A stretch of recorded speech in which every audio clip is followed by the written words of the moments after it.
Bienvenida a otro tiempo más de nuestro segmento de Brilla.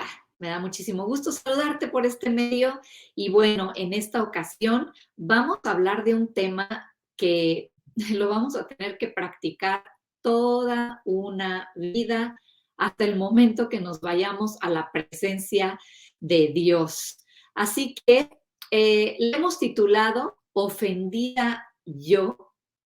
Vamos a ver qué tiene el Señor para hablarnos a nuestra vida, qué bases bíblicas vamos a estar viendo, pero pues ofendida yo, creo que todas hemos estado en algún momento ofendidas. Pero bueno, vamos a ir a esta base bíblica en Lucas capítulo 17, verso del 1 al 4. Y vamos a ver cómo nos dice este evangelio, el doctor Lucas, verso 17, dice, y Jesús dijo a sus discípulos, es inevitable que vengan tropiezos, pero hay de aquel por quien vienen. Mejor sería si se le colgara una piedra de molino al cuello y fuera arrojado al mar que hacer tropezar a uno de estos pequeños. Tened cuidado, si tu hermano peca, repréndelo y si se arrepiente, perdónalo. Estamos comenzando a ver entonces que las palabras de Jesús a sus discípulos dice algo que es inevitable. Inevitable es que vengan tropiezos. Eso es lo primero que quiero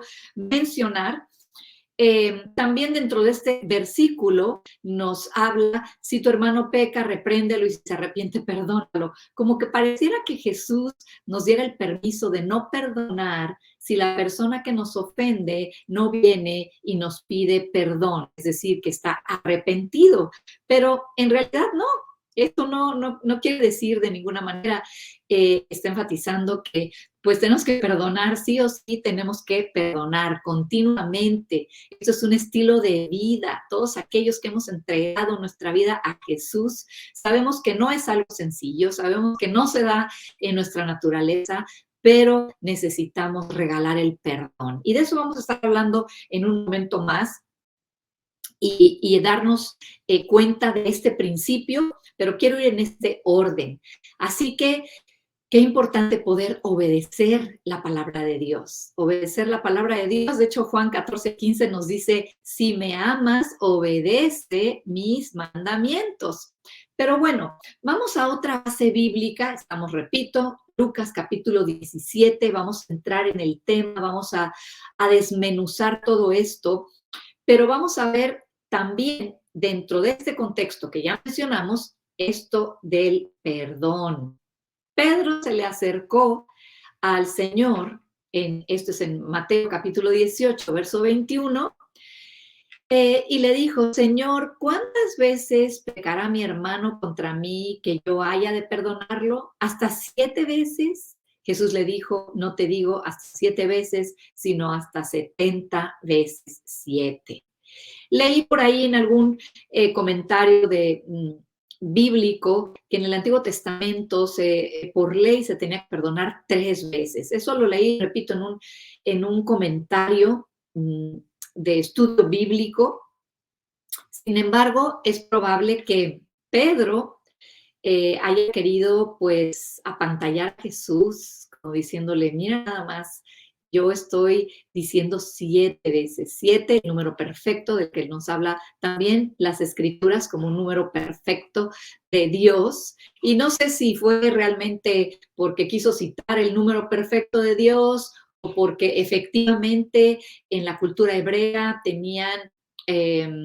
regalaba, que por ley estaba regalada el perdón hasta 3 veces. No lo sé, no hay una base bíblica para decir que en el Antiguo Testamento está esa base bíblica de que se perdonaba 3 veces. Como lo acabo de mencionar, esto lo leí con un doctrinario, pero bueno, el punto aquí es que Jesús le contesta, no te digo que hasta 7, sino 70 veces 7. No estaba queriendo que Pedro hiciera las matemáticas y que se pusiera a multiplicar para darle como resultado 490 veces. Bueno, cuando yo llegue a 490, yo tengo la excepción porque no voy a perdonar de ninguna manera. Está hablando de ese estilo de vida que nos debe de acompañar y que realmente, repito, no es algo sencillo, no se nos da fácil, pero queremos ser obedientes a la palabra de Dios. Si me amas, obedece mis mandamientos. Así que, nuevamente, Lucas capítulo 17, verso 1, nos advierte Jesús: imposible que no vengan tropiezos. Yo espero que con esta enseñanza en estos minutos podamos dimensionar y entender un poquito más qué es lo que quería decir Jesús al decir imposible que no vengan tropiezos. ¿De qué está hablando? Vamos a ver que la palabra tropiezo se deriva de la palabra escandalizo, de esta palabra en griego escandalizo. Y vamos a ver qué interesante, porque ya va a tomar otra dimensión el poder entender esto. Esta palabra se refería originalmente a la parte de la trampa en la que se ponía o donde se colocaba la carnada. Repito, quiero que lo veamos bien y que podamos comprenderlo. Imposible que no vengan tropiezos. Tropiezos, esta palabra que se deriva de esta palabra en griego, escandalizo. Esta palabra se refería originalmente a una parte de la trampa donde se ponía o se colocaba una carnada. ¡Wow! ¡Wow! Escandalizo. De ahí que la palabra signifique algo así como colocar una trampa en el camino de una persona. Imposible que no vengan tropiezos. Tropiezo, escandalizo, de ahí se deriva esta palabra, como colocar una trampa en el camino. Colocar una trampa en el camino. Ahora, vamos a imaginar por un momento una trampa que seguramente hemos visto o hemos necesitado comprar para nuestra propia casa. Y esto me recuerda hace varios años en donde estábamos una tarde, mi esposo y yo, en la casa. Una tarde tranquila, mi esposo estaba sentado en el sillón leyendo y yo estaba por ahí, pasé por ahí cerca de él y él con el ramo del ojo, como decimos, alcanzó a ver que pasaba algo por la cocina de nuestra casa. Dijo: acabo de ver algo que pasó rápido en la cocina y creo que es un ratón. Es increíble lo que un pequeño roedor, como es un ratón, puede causar en la vida de un adulto, de una persona, y de verdad empezar a decir: no, no, no puede ser, qué horror, y da pánico. Mi esposo no se puso así, pero dijo: ¿sabes qué? Seguramente se escondió en una de las galletitas de la cocina. ¡Ay, qué horror! Yo dije: ¿qué vamos a hacer? Voy a ir a Walmart y voy a comprar una trampa para cazar a este ratoncito. Así que eso fue lo que hizo, se fue a Walmart, compró la trampa, fue de esas que se le pegan las patitas con un resistol súper fuerte. ¿Y qué puso? Una carnada, una comidita. Ahí puso lo que vemos en las caricaturas, un quesito.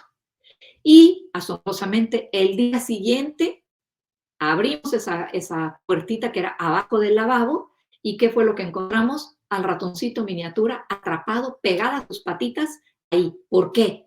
Porque esa carnada, esa comidita que se puso como una carnada fue suficiente para que fuera atraído el ratón y quedara pegado en esa trampa. Una trampa diseñada precisamente para atrapar a un animalito, pero se necesita una carnada. Así que estamos entendiendo en este momento lo que Jesús dijo: imposible que no vengan tropiezos, escandalizo, esa parte de la trampa donde se coloca la carnada. Ahora, ¿qué mejor carnada para el enemigo que poner una ofensa en el camino?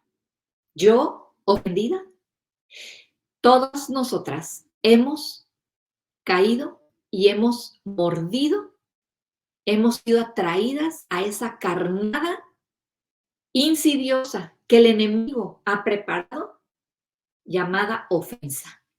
Es cierto, es cierto. La ofensa es una herramienta literalmente del enemigo, del diablo, para llevar cautivas a muchas personas. Yo he sido presa de eso. Seguramente tú has sido presa de eso, porque ¿quién no hemos mordido esa carnada de la ofensa? ¿Qué sucede con una persona ofendida? Bueno, hay varias cosas que suceden, pero una de las principales es que damos lugar a la amargura. Hubo una situación, una diferencia, una discusión, una expectativa no cumplida, alguien nos lastimó y el escenario está perfecto. Ay, aquí se puso un escenario idóneo para poner una ofensa y que la mordamos. Y una vez que la comemos, viene una amargura en nuestra vida. Fíjate lo que dice Hebreos capítulo 12, verso 14 y 15. En la palabra de Dios dice, buscad la paz con todos y la santidad, sin la cual nadie verá al Señor. Mirad bien de que nadie deje de alcanzar la gracia de Dios. ¿Cómo se puede dejar de alcanzar la gracia de Dios? De que ninguna raíz de amargura brotando cause dificultades y por ella muchos sean contaminados. Quiero leerte esta misma escritura, el verso 15, Hebreos 12, 15, en la Nueva Traducción Viviente. Cuídense unos a otros para que ninguno de ustedes deje de recibir la gracia de Dios. Tengan cuidado de que no brote ninguna raíz venenosa de amargura, la cual los trastorne a ustedes y envenene a muchos. ¿Qué escritura? ¿Qué barbaridad? ¿Qué realidad nos está hablando la palabra de Dios, el espejo de la palabra de Dios? ¿Y qué sucede una vez que somos ofendidas? Mordemos esa carnada de la ofensa y la amargura empieza a tomar lugar en nuestra vida y muchas veces sin darnos cuenta, muchas veces sin estar conscientes de que esto está pasando, muchas veces aún diciendo nosotras, ¿ofendida yo?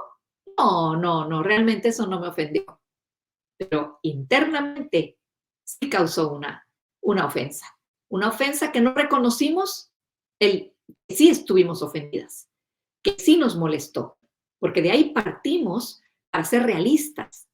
Así que dice este versículo, tengan cuidado de que no brote ninguna raíz venenosa, porque eso es lo que tiene la amargura, es una raíz venenosa que no solamente te envenena a ti, sino que extiendes el veneno a otros. Normalmente cuando estamos ofendidas, bajita la mano, empezamos a destilar esa amargura, ese rencor, esa situación de ofensa y la sacamos muchas veces hasta en un comentario que no pareciera tan obvio que estamos ofendidas. A veces es así, hasta con un tono matizado, con esa religiosidad, con esa máscara de es que soy cristiana y tengo que mostrar a Jesús en esto. Y no, realmente te lo comento porque pues, para motivo de oración, pero estamos destilando y estamos muchas veces hablando mal de la persona que nos ofendió con tal de achicharrarla, con tal de quemarla con otras personas, con tal de que ese veneno que tú ya tienes se contamine a otra persona y de esa manera esa persona tenga un mal concepto de la persona que te ofendió. Pasa todo el tiempo. Nos sucede dentro de nuestros hogares, pasa entre matrimonios, pasa entre familias, con padres con hijos, hijos con padres, hermanos en Cristo, líderes, pastores. Llega a suceder tan frecuentemente en nuestras vidas. Imposible que no vengan tropiezos, nos advierte Jesús. Escandalizo y qué mejor carnada para el enemigo que poner la carnadita de la ofensa. Así que la amargura, ¿qué es lo que sucede con la amargura? ¿Y qué es la amargura básicamente? La amargura es un resentimiento arraigado en el corazón. Incluso esta palabra, mira nada más esto, Esta palabra en griego significa atar o construir mediante amarres. Así que este resentimiento es en realidad odio hacia otra persona. La amargura es un sinónimo de resentimiento. Estoy resentida, no solo sentida, sino resentida con la persona que me maltrató, que hizo un comentario, que me criticó, que omitió saludarme, que habló mal de mí. Podemos tener una lista larga de realidades. Yo no estoy diciendo que tenemos que negar la realidad, pero esta palabra en griego significa atar. Cuando yo pude comenzar a comprender el resentimiento, es atarme a la persona, es tener a la persona atada a mí, a mis pensamientos. Y como te dije, todas hemos caído en esta categoría. Y en esa categoría, en tu mente, está ese cassette, ese disco rayado repitiendo la escena una y otra vez de lo que te hicieron, de lo que te dijeron o lo que no te dijeron. Y en realidad entonces estamos viendo que nos quedamos atados a esa persona. Te levantas y lo primero que piensas es en esa persona y en lo que te hizo. Durante el día estás otra vez repasando. Te acuestas con eso. A veces hasta pesadillas llegas a tener por la situación derivada de una ofensa. Y es tremendo. La ofensa entonces nos lleva a la amargura, al odio, al resentimiento. Y esta no es más que una carnadita, como esa carnadita que te acabo de decir, que pusimos para capturar a ese ratoncito que entró a nuestra casa, que nunca voy a olvidar, y que cayó redondito. Inmediatamente lo metimos en una bolsita y a la basura. Cayó, cayó. Imposible que no vengan estos tropiezos. Imposible. Ahora vamos a ver que existen dos categorías de personas y tú y yo hemos estado seguramente en las dos. Dos categorías de personas. Número uno, las personas que han sido tratadas injustamente y las personas que creen que han sido tratadas injustamente. Piénsalo. ¿Alguna vez has sido tratada injustamente? Seguro que sí. Yo sí, muchas veces. Y en otras ocasiones he creído ser tratada injustamente. Por eso te digo que en estas dos categorías, tú y yo hemos caído. Una forma en que el enemigo mantiene a la persona atada, ya vimos esos amarres, a tal estado es guardando las ofensas escondidas. Las ofensas escondidas. ¿Y sabes bajo qué se oculta? ¿Qué manto se utiliza para mantener una ofensa oculta? El orgullo. El orgullo no permite que veamos la verdadera situación. El orgullo te dice, ¿yo? No, yo no estoy ofendida. Yo estoy bien. Pero detrás de esa religiosidad hay orgullo enterrado. El orgullo muchas veces hace que nos sintamos como víctimas. He sido maltratada y juzgada injustamente, injustamente. Por lo tanto, mi comportamiento delante de mis ojos está justificado. Lo repito, el orgullo hace que nos sintamos muchas veces como víctimas. He sido maltratada, he sido tratada injustamente.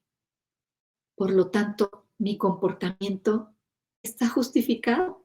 Creemos que está justificado porque hemos sido víctimas. Nos maltrató la otra persona.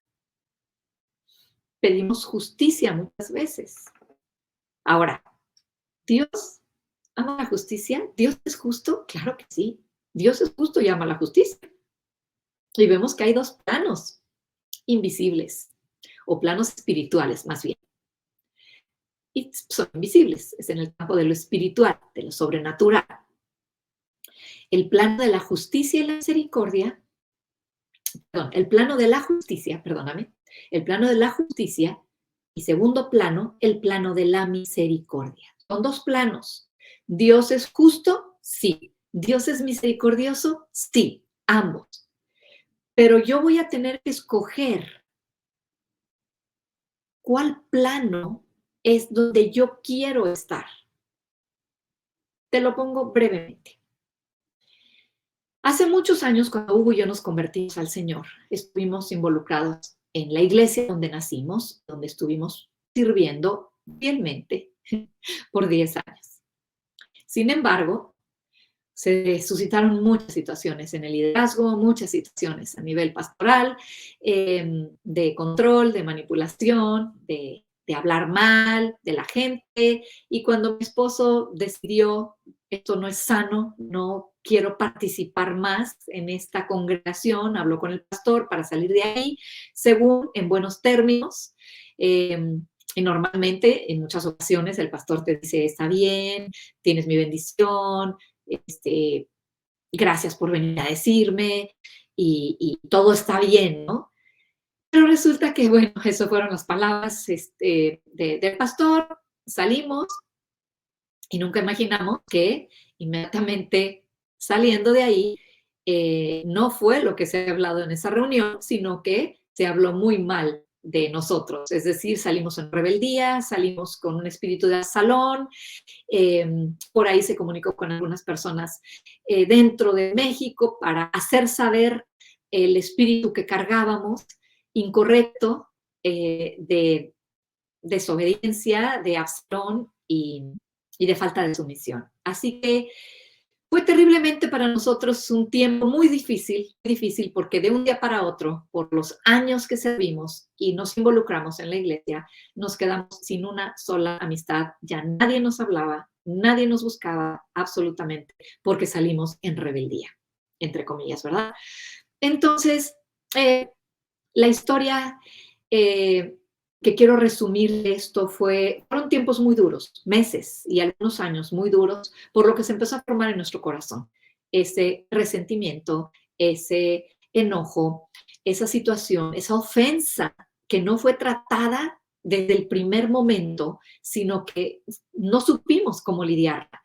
Y al tiempo nosotros decíamos, es que no te vale, no es justo, lo que vivimos no es justo. Y Señor, es que haz justicia porque hemos sido maltratados, hemos sido eh, quemados con falsas acusaciones. Y por otro lado, nosotros orábamos que Dios tuviera misericordia de nosotros porque sabemos que Dios es misericordioso. Y en su amor y misericordia, Dios pudo mostrarnos que Dios tanto es justo como es misericordioso y nos hacía sentir en nuestro corazón que no podíamos pedir justicia para la persona que nos ofendió y misericordia para nosotros. Si nosotros queríamos justicia para la persona, Dios es justo y lo iba a tratar con justicia, pero nosotros también seríamos tratados con justicia.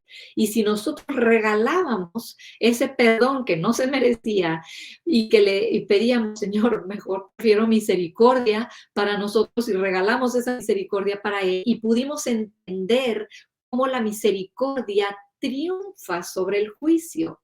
Aquí vamos a esta base bíblica de Santiago 2:13, que dice, porque el juicio será sin misericordia para el que no ha mostrado misericordia, y la misericordia triunfa sobre el juicio.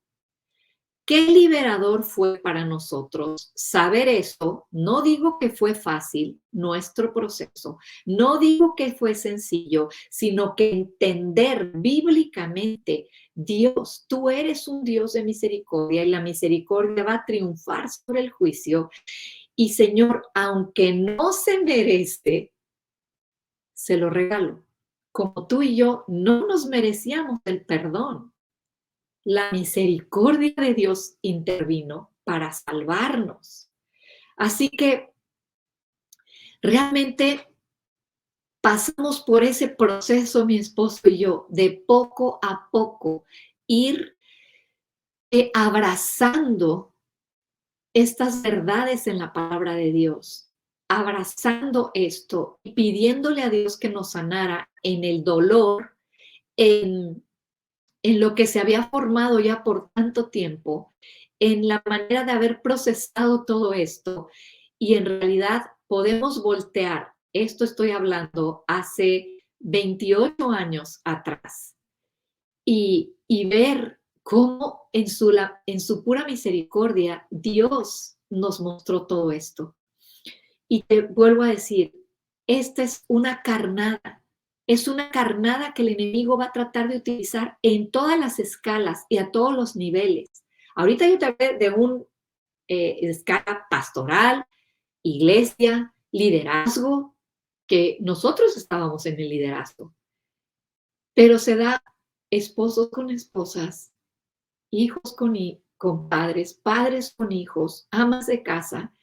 Esto también en nuestro matrimonio se ha llegado a dar, en alguna etapa de nuestro matrimonio de 35 años.